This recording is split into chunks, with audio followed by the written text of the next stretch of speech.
জন্য হয় রে ঘর ছাড়লাম আমি, আমার কাছে তুই যে ছিলি সবার চেয়ে দামি।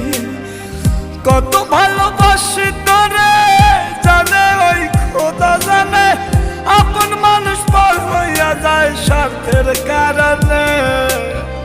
কলিজার পাখি রে মেলো দুই আখি রে, কতবার শয়রে জ্বালায় পড়া